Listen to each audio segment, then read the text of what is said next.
Hello, welcome to another Play and Explain here. 2NL this time, and we are going to continue on our bankroll challenge. So I'm trying to see how quickly I can make $10 at 2NL, which is not that easy a feat because 2NL is only 1 cent, 2 cents obviously. And now actually we have this guy here who 3-bet us quite big. I think we just have to jam with pocket jacks 50 big blinds deep, and look at that, we get called by king 7. So that is a pretty good start for our bankroll. Happy with that. Let's go. So yeah, you do sometimes get players who will jam 50 bigs with king 7 offsuit, but that's why we're here.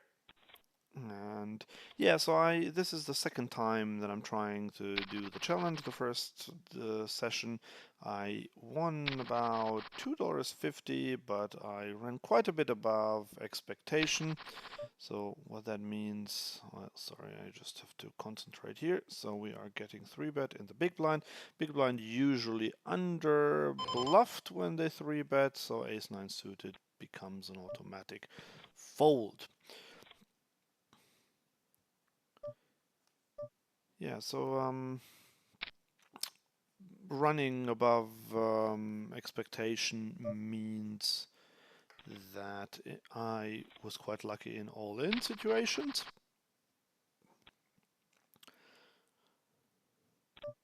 Okay, pocket eights can do anything here. Because I don't know this player, I'm going to call. I could have 4-bet. There is probably a small 4-betting there. So I'm definitely going to call this. And here we have ace king. Okay, and when he checks there, I expect him not to have a lot. So I am going to bet now to get an ace high to call, but I got called by pocket jacks. Okay, fair enough. Here, don't really want to bet against two players. So, and once he calls, I mean, I do have a gut shot, but not outs are clean, and we might not even be drawing to the nuts. Speaking of the nuts, we have pocket aces. And we get a call for a change. So can go 2/3 pot. I just want to see what they have. So yeah, someone hit the jack there. And unfortunately, no action with our pocket aces. Gonna raise ace deuce suited. If you look at GTO solutions, it says that it's just about a fold. Ace 3 suited would be a raise, but basically there is no difference between the two. And so I elect to raise under the gun, especially in this nitty pool. I think this is quite good. This is a very good board for our range, so I am going to c-bet it small. Don't want to bet it big because I mean, I can get called by hearts and a lot of other hands, but still don't really want that. Here on the right, we're going to 3-bet. Going to check now. I don't think we get a lot there. This is not a great board for us, but I am going to c-bet this one really small. And here we still have top pair. Can we get called by anything else? And now here the problem is still going to bet this one here. I'm just going to check. And yes, pocket tens. And now the trouble is we do have a big hand, ace king. However, it's not that an amazing hand, and we could, I still think I want to go for value because ace queen will not fold probably, ace jack if he has the ace of hearts. Unfortunately we're getting jammed on. Was this too thin? It was a tricky situation and I couldn't really concentrate on it. This is definitely one I would want to review later in GTO Wizard. Here we're getting, I mean, we are getting very good odds, but the problem is, what does he jam here? I mean, I triple barreled in the 3-bet pot. I think this is just underfolded, underbluffed, sorry. That's why I will fold there. I want to analyze this spot. So just stay tuned until the end of the video where I will run it in GTO Wizard. And if you don't know, GTO Wizard, you can get it for 10% off if you register with a link in the description below. It's a great tool to study GTO and to analyze your hands. I am going to 3-bet queen jack off, queen 10 off. It's not super standard, but this guy had folded before, so I just want to continue. So I expect him to be a bit stronger on this in this hand if he calls after he had folded twice in similar situations, but we do get the fold through. And now we have ace-4 on both boards. So normally this would be a slam dunk call, but okay, not now anymore anyway, because we got the 3-bet there. Just want to see, and yeah, he snap folds. And that's the thing, like I would have 3-bet there myself, but I didn't think I would want to 4-bet necessarily, although you could, like I looked at the small blinds 3-betting percentage and it was 9%, so it was not high enough really for me to think that it was necessarily a bluff. Okay, Jack 9 off is just not really good enough there to call. So that's a mistake that a lot of players make, that they think, oh yeah, it's only one more big blind, it's a multi-way pot, let's just flick that call in, but that is absolutely a mistake. If you have a hand like Jack 9 off, that's not a great hand for multi-way pots. I keep repeating myself, but in multi-way pots you want to have suited aces or pocket pairs. Those can make the nuts. Jack 9, yes, it can make the nuts, but very rarely, and it's just not the type of hand I would want to be involved in a multi-way pot with. Okay, but pocket aces are a hand that I definitely want to be involved with. I'm going to make it 5 big blinds against the limper. And here we have another limper. Sadly, no action whatsoever with my aces, but we're used to that by now. Okay, queen 10 off is a hand I'm going to fold it because I want to concentrate on this one here. Okay, now we have a gut shot and I am going to bet this one. He does call and I am just going to bluff this even though we are up against a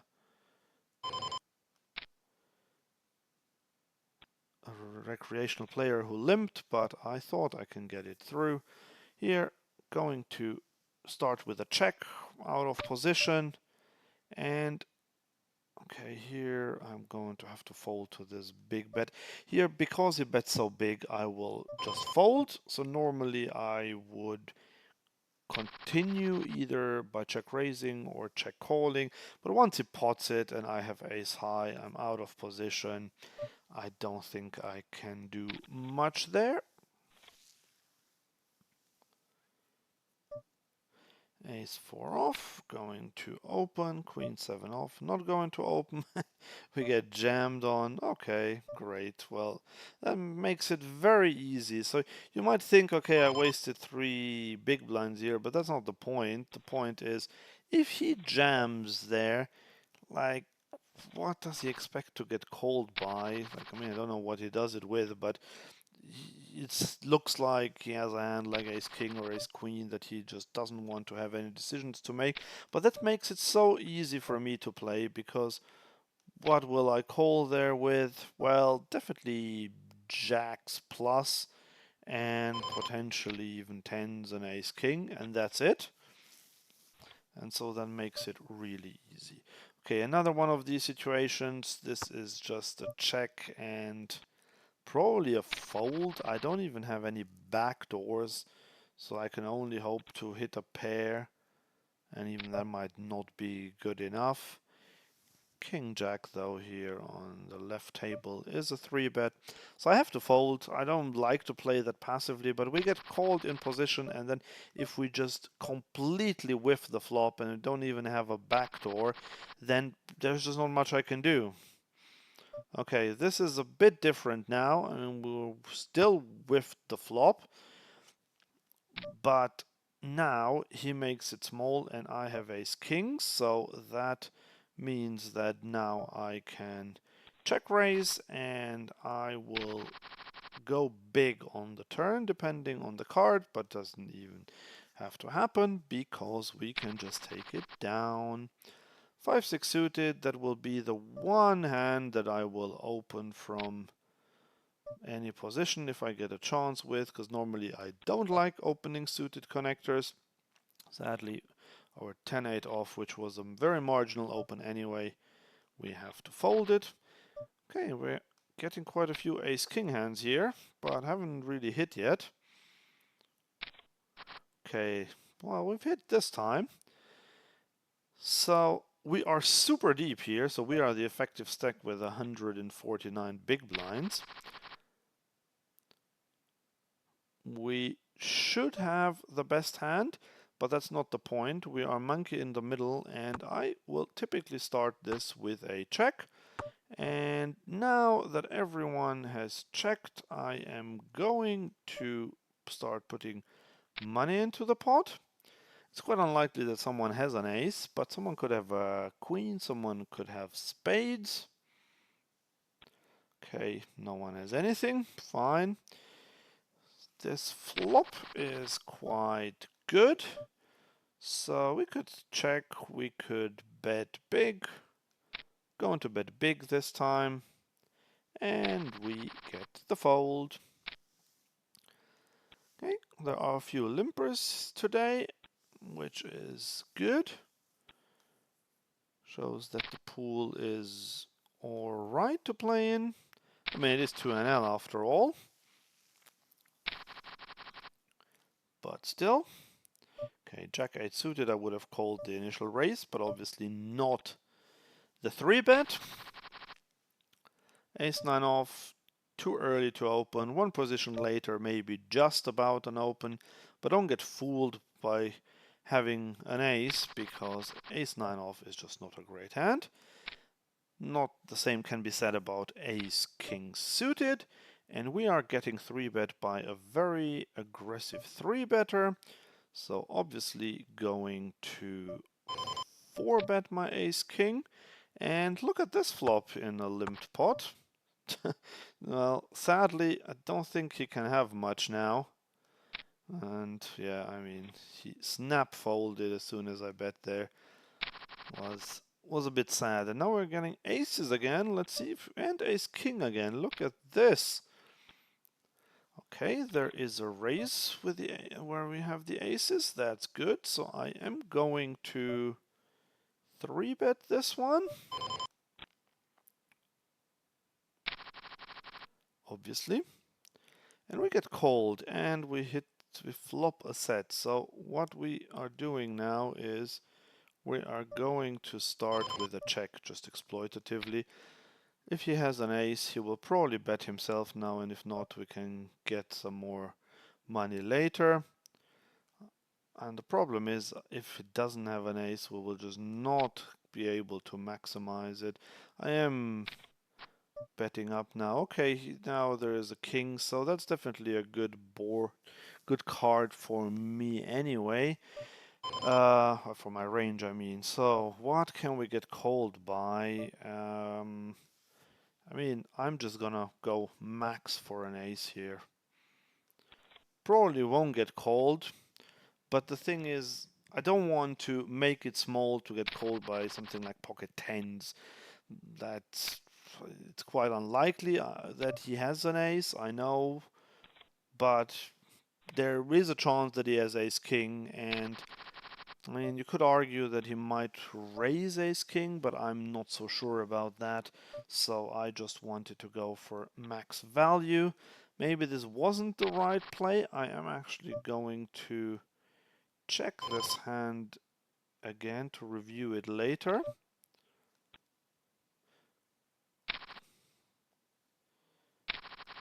Because I want to see. I didn't really think it through properly now.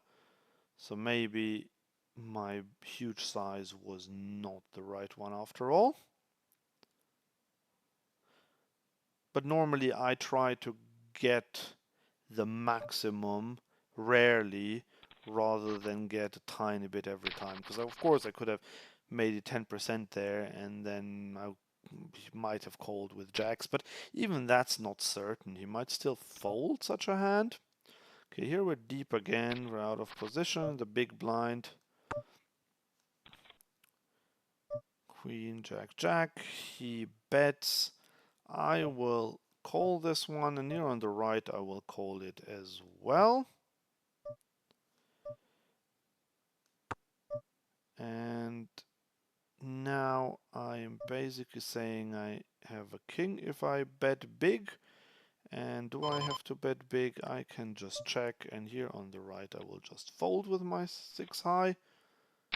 And he did have a jack there, and he played it quite passively. I mean, he c-bet the flop small, and then just gave up after that. I mean, I understand the board is pretty terrible, or the run out is pretty terrible for trip jacks, but yeah, he did not try to go for value there on the river, and I thought my ace high might be good enough.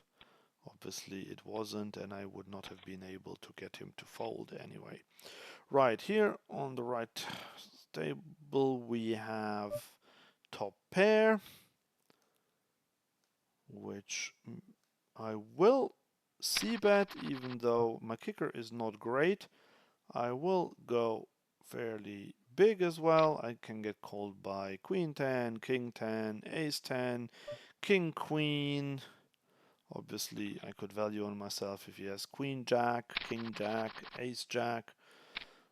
But there are plenty of hands that can call me, which is why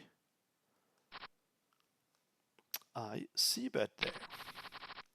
So I try to play a bit of a mixture between GTO and exploitative, and by that I mean I will follow GTO opening charts mostly and sometimes GTO sizes, but I will also play a heavily exploitative system or play here, strategy I mean, because I don't want to play proper GTO strategy at 2NL. I would not advise that. So basically this is more like a strategy that I like to play in live poker, and I normally play live poker a lot more. That's my bread and butter. If you haven't uh, watched any of my videos on my other channel, check out the live poker guide. That's where I give a lot of tips about how to play live poker, and to be fair, these 2NL, 5NL, and even to some extent 10NL, they are similar to live games. Not necessarily in the sense that you have a lot of multi-way pots, because that's what happens live a lot, but in general you can simplify your strategy both live and online low stakes poker by just doing a few simple things. And I would definitely think that they are quite similar overall. So go check out that one if you don't know it yet, and check it out if you know it as well. Okay, back to commenting here. Pocket nines, we get called in the small blind, and that's a decent flop for our hand. And he now donks half pot. I am just going to raise this one up because if he has a 7 or an 8, he will not fold. Well, he might not have had anything, or maybe he did fold a 7 or an 8. Okay, ace queen off on the button, definitely a 3-bet. So that's the one thing you have to do, you have to 3-bet quite a bit. We get 4-bet by someone who seems to be quite aggressive, and normally I would say this is a call, but he makes it a little bit bigger. I think exploitatively I will fold this one. I don't think I make a big mistake by folding because I think this pool under 4-bets, even though this guy did it 2 out of 4 times where my software recorded it. But I still think it's just a good move to just fold. Okay, here we can try to bluff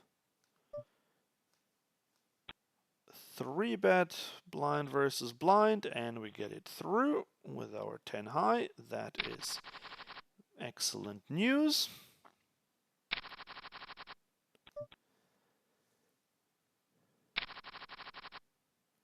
Okay, pocket threes in the small blind.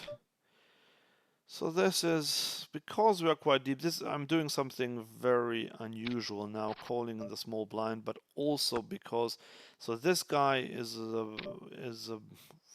non-crusher, this guy is a non-crusher. Now I have to fold, obviously, but I was just hoping that I could get it 3 ways maybe and then flop a set, but it did not happen. Okay, so here I am gonna go for the c-bet, even though the board kind of smashes his limp calling range a bit, but we have 2 overs. Okay, and now we're getting check raised, which I do not like, and we are going to 3-bet here on this table. We have, what do we have? We have 2 overs and a backdoor with a diamond. I'm just going to fold this one.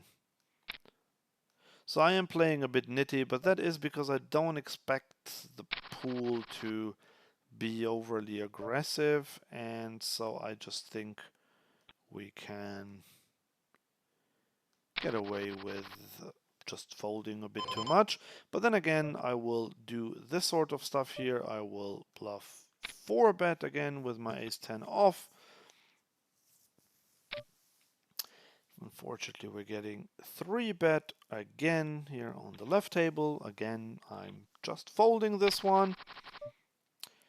And he now makes it really small, so obviously this, I would be surprised if this were ever a bluff, if he makes it basically half of the effective stack, so I have to forfeit my 22 big blinds.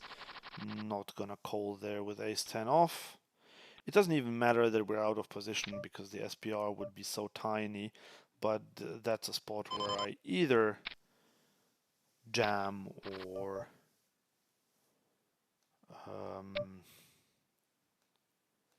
fold, and I decide to fold. This is a board that I will bet a lot. Now what we have here is just a pair of 8s. I have to check. Sadly on the right, no action with our top pair, top kicker.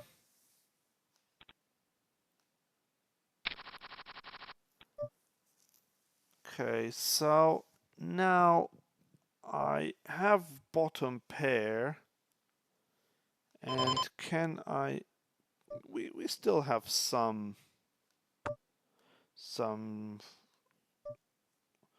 showdown value, and the problem is now we we block bluffs in the form of king jack or so. I don't think he would turn a lot into a bluff there. And here on the right, that's also very tricky with pocket eights. It's only 66 big blinds, but we are not really good enough. Pocket tens I would call, nines might be cuspy, eight is a fold. And here I just don't think against a tight player I am good to call there, even though he made it quite small. But I only beat a genuine bluff, and I mean, yeah, maybe it was close. I know a lot of poker coaches who would say that you have to call there, and maybe they were right, but I couldn't really think it through properly because I was concentrating on the other table. Here I am going to 4-bet again my ace 10. Here with this we can now go quite big. We get called again, and now we have the ace where I just want to... Well, do I need to shove? I don't need to shove. I think something like 37 big blinds will do it. We have the ace of diamonds. Don't necessarily think a flush will fold, but at least he can't have the nut flush, and he can fold a lot of hands that are even something like a queen, a king jack, even king queen, even two pair. I'll get that to fold.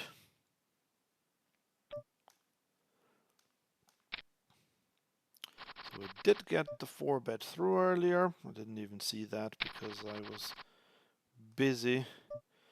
The other table here, we're getting squeezed on the right, and I have to fold. So I have to do quite a bit of folding to those 3 bets, but that's just the nature of online poker. And even the 2NL, there is enough aggression. There are players that are not necessarily great rags, but they kind of know what they're doing. It's 5 off against a very tight player. I'll just fold this, and this looks so nitty, and this also looks nitty, but I don't even have a backdoor, so just have to fold.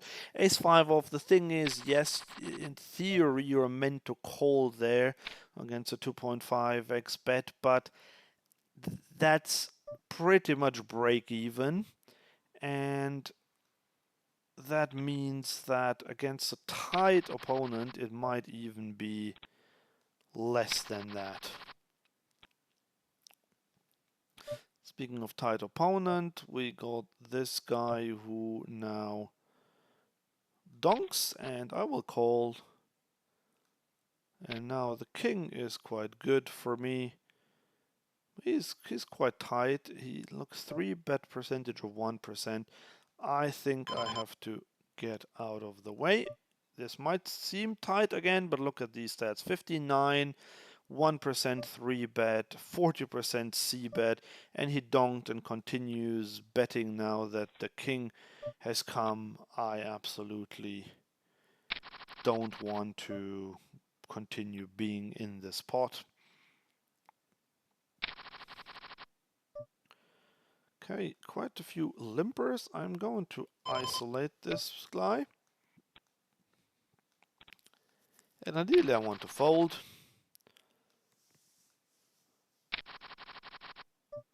Which we get. Pocket fives, let's just open them. Ace 5 off, definitely a fold against an under the gun raise. Okay, so this is a fairly good board for our range, which is why I am betting, and I'm betting quite big. I think I can get hands like 6s, 7s, and 8s to fold. And also I want my red line to look good. Ace queen off, raising that one. Getting called. Go either way here. I want to check this time. Like normally this is a very high frequency c-betting spot. I decided not to do that because he seemed a bit on the aggressive side, so I thought he might just try to bluff me. Okay, Jack 9 suited against the 3-bet. It's not amazing. I will fold this out of position. It's okay to just fold.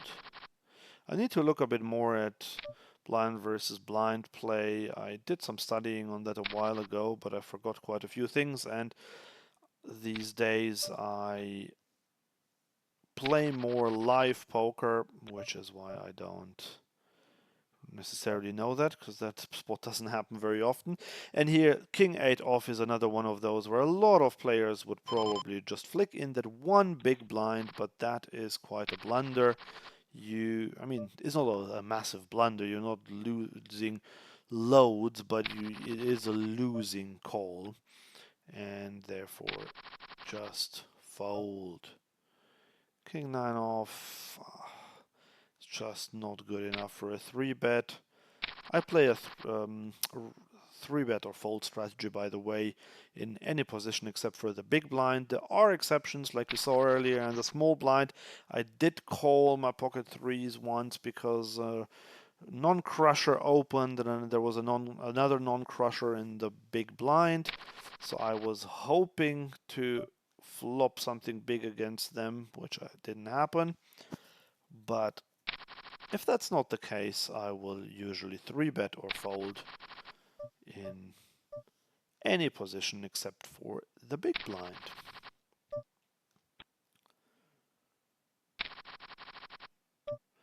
Okay, Jack 10 off, just a little bit too weak to open. The hijack would definitely have opened in the cutoff, but King Queen off is good enough. The problem here is, again, this guy might be a bit on the aggressive side. King Queen off. The problem is if I still have to call there because he just made it so small. But now he c-bets big, so obviously I have to fold, and when he bets now I have to fold as well. Yeah, sadly we've given away all our winnings on this table. Doing better on the left one. And here this is one that I will c-bet. Not c-bet, 3-bet I mean. Sorry, I'm getting my poker jargon confused. And we get the fold, which is excellent. That's what we want. If we play online poker, we basically want folds. If we play live poker, we basically want calls. Not that simple always, but on average.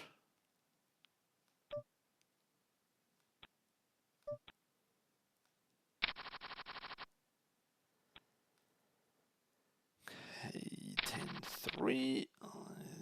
Happy that we can move on to the next hand. Oh, two potentially playable hands on both tables. Definitely opening ace-5, definitely opening pocket nines. Okay, we flop two pairs, so I can go, well, normally overbet, but we don't want to overbet. So we're now getting 3-bet here, definitely not folding pocket nines. So flush comes in, I'm going to bet again, and we flop a set here, which is pretty good. No reason to do anything else than call. And this is really, really, really annoying now, but for such a small one, I will have to call, although I will probably beat. He will have a spade. No, he does not have a spade. Look at this. And that's why we have to call there, because we have had two pair. Okay, so he is now betting a bit bigger. We can just call once again. And on this brick river, I mean 8-6 gets there, but how much 8-6 does he have? So unless he has pocket kings, we have the nuts, which means we will definitely jam. No matter what he does, we will jam. Okay, here checking. And here obviously we are going to raise, but let him think for a bit.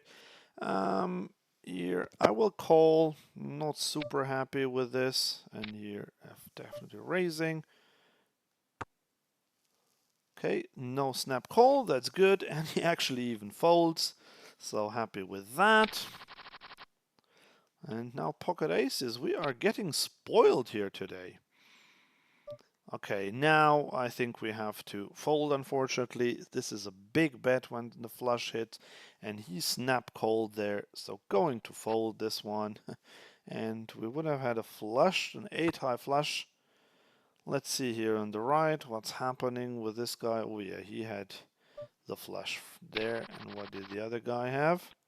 The other guy had pocket nines. Well, that was a big mistake to bet so big on the turn.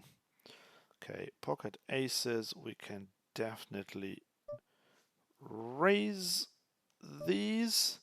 And ace jack has to go to the muck, unfortunately. And also, unfortunately, we do not get called or 4-bet when with our aces. Okay, here we're going to start with a very small bet. Well, not that small, let's say third pot. And unfortunately, we're getting raised, so we have to fold.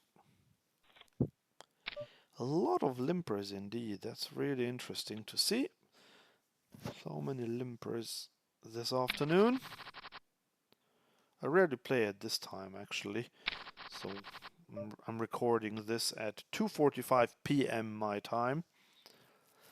Okay, 10-4 suited really isn't a great hand, but he makes it 2 big blinds. I still think it's just a fold.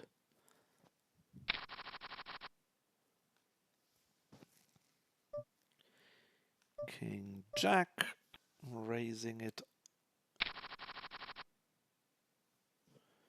on the button and getting it through. So we haven't had any really big difficult decisions. This one I'm going to isolate. This player gets the non-crusher tag. I mean, ace-2 suited is not a great hand, don't get me wrong, but I still think I want to isolate. And here I'm definitely checking this one, and the reason being is that I think if I bet, I won't necessarily get called by better. By better, and I don't want to get called by better, but by worse. And now I just give him some rope to do silly stuff. Recreational players, they might just bet merged there. If you bet big now, then I will have a tough decision. But half pot, I mean, this could still be anything. I don't expect to win this a lot, but I only have to be good. Wow, this is an all-in here on the right table. I still expect to win about 25% of the time, and that's exactly what's happening. Like, look at this mistake there, to bet big with pocket tens when there's an ace there, to bet big on both the not big on the flop. On the flop, he only bet third pot, but then he bet half pot on the river, and that's just like a silly mistake. Some people call that a monkey bet, other people call it a polarization mistake. Okay, here this would be a good opportunity to squeeze. I'm actually going to do it. It is under the gun and under the gun +1. This guy is short stacked, which I didn't actually see. I might that he might jam now, but he just calls. Let's see. The king is quite good for us. I'm going to c-bet this one small. So here going to raise, and here going 29. Do we have fold equity? I think we might do. I'm just going to shove this one. And unfortunately, he hit a set there. Okay, well, this one didn't go according to plan. But the thing is, I was actually thinking that he would fold a lot of pocket pairs, but maybe we didn't have enough fold equity. But I thought if he had nines, eights, sevens, which I mean, if he has tens, why not have any of these other hands? Then I think he could have folded those. But this one obviously went very wrong.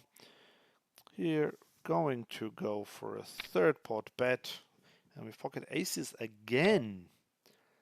And again, we're going to 3-bet them. And this guy pretends to have something.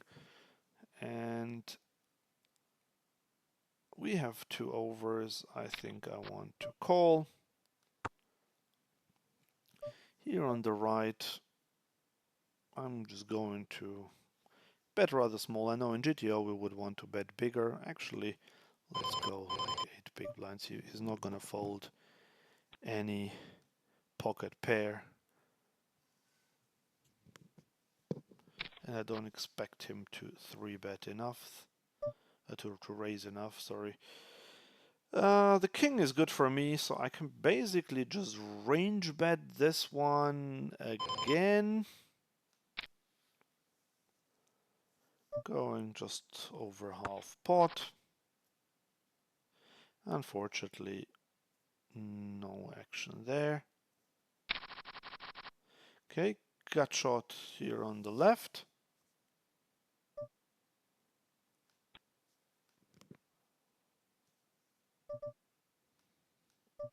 Okay, he checks, so we definitely are going to bet.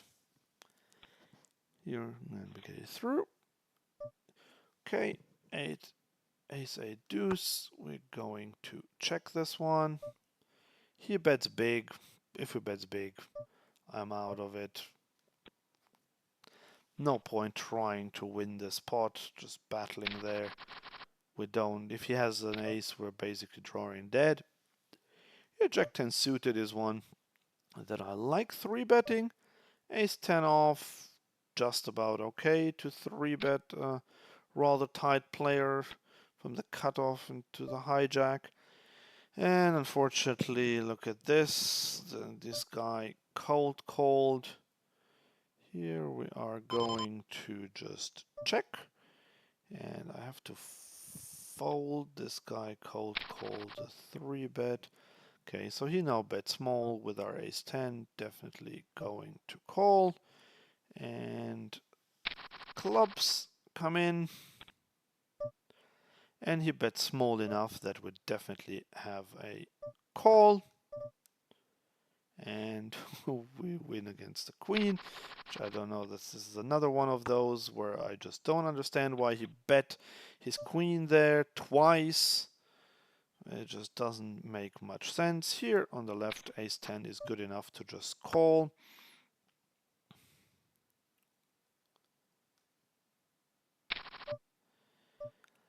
And now, do we need to bluff this one? I don't think so. I think we have enough showdown equity.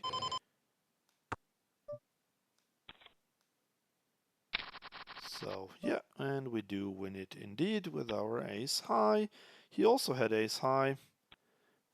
Could, if I had bet small, he might even have called with his ace high, but I didn't feel confident enough that we could go for a thin value bet there. I prefer to let him bluff there.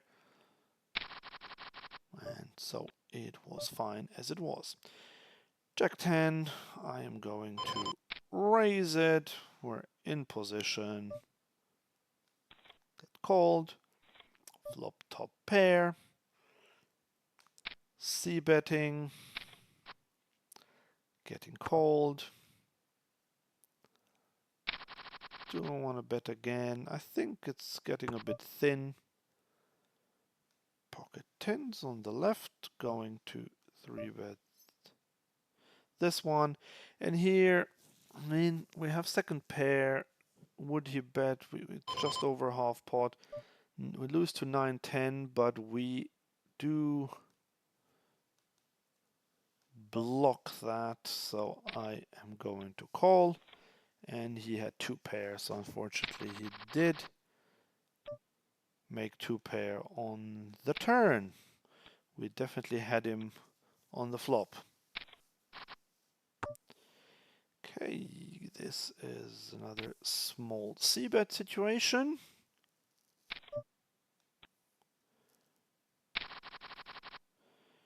No reason to bet again. Yes, 9s, 8s, 6s might call again, but I like to polarize on this turn, and pocket 10s are just bang in the middle. I don't want to bet.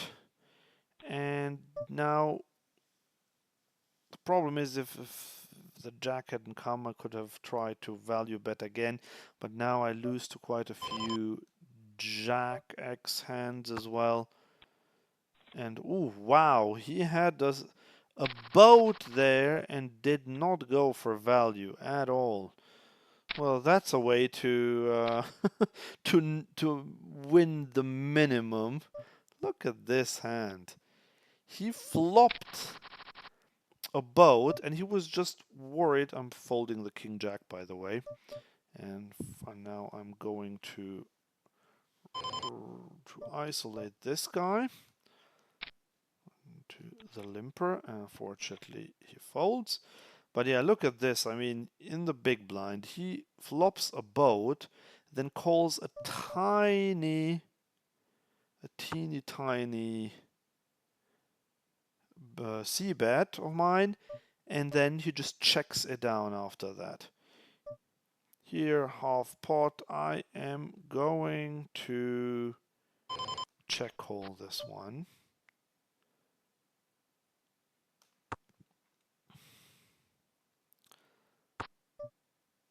And are we ever good with our ace high? We can't get him to fold any pocket pair, and we're good against quite a few hands. Do I want to? I don't want to bet for value because there's not a lot worse I can get called by. He now makes it 5x. We have not filtered his range at all, which is why I'm going to call here. He might well have a pocket pair. Of course, then I lose, but I only have to be good less than 25% of the time. And that's exactly it. He just bet his king 10 there. Thank you for making it so small. Had you made it bigger, I would have snap folded. But in that case, this was quite an easy one. Okay, let's make this our last orbit. We have 2 hands to analyze in GTO Wizard.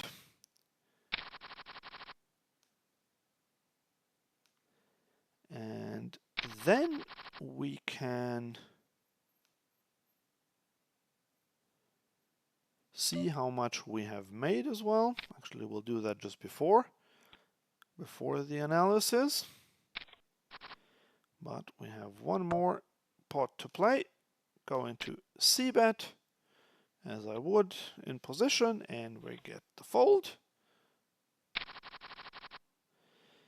And oh, I thought I didn't mark this one as sitting out. Well, in that case, let's play another orbit here as well. Play one orbit on both. King 7 suited. Oh, this is a tricky one. Do I want to? I will. This is an exception just because I have 2 recreational players in there. I will call it, and we do flop a flush draw.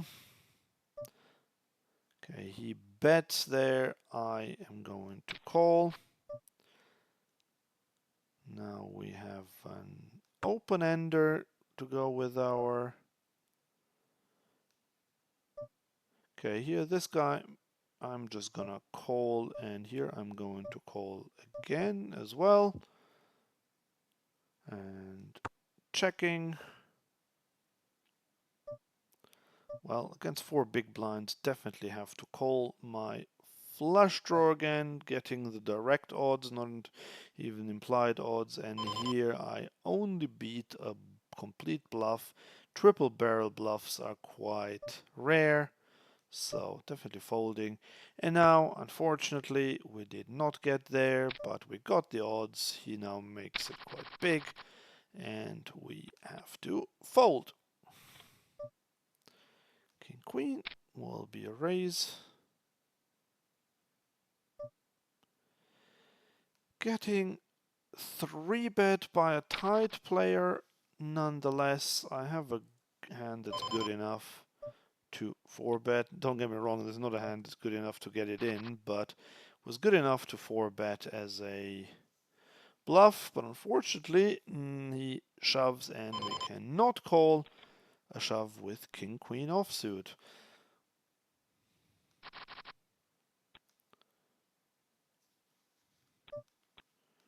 Okay, so now we should be almost done, but we have one more, King Jack suited. Yeah, so sadly we've lost a bit in the end here, but that's just gonna happen. Still a positive one for today. Let's see, today, well, it wasn't that great actually. If we look, only 15 big blinds, all in equity adjusted, and about 33 or so won in real life, but we just dropped about 40 big blinds on these last two hands that we played. We were actually better there, and the red line is only flat, unfortunately, but that's also because we didn't hit our flush at the end, because otherwise we would not have had to fold that one, and it would have been better. We might even have been able to extend it upwards. Okay, let me just look. Well, first of all, let's just look this month when I started the challenge. So overall, in 774 hands, we're up 160 big blinds, which is $3.21. So we're a third of the way there. And now we want to have a look at the marked hands when we are going to analyze them in GTO Wizard. Actually, sorry, this was the wrong one. This is what we want to do. And the hand is telling me I made a mistake. Let's see what I did. Raising is fine. Betting small is fine. And now it doesn't like betting 33, but it likes 50%, so whatever, I think this is fine. It even does it 0.6% of the time. And now here, again, it just wants me to bet smaller or check, but betting 10% would be ideal. I bet too big, but as you can see, the EV deviation is quite small, and once we face the all-in, we are meant to call, but I just think exploitatively, they're just not gonna bet. I mean, ace-king maybe with the ace of hearts, it's possible, but I still think it's right to fold in that spot. Okay, and the other one with the aces.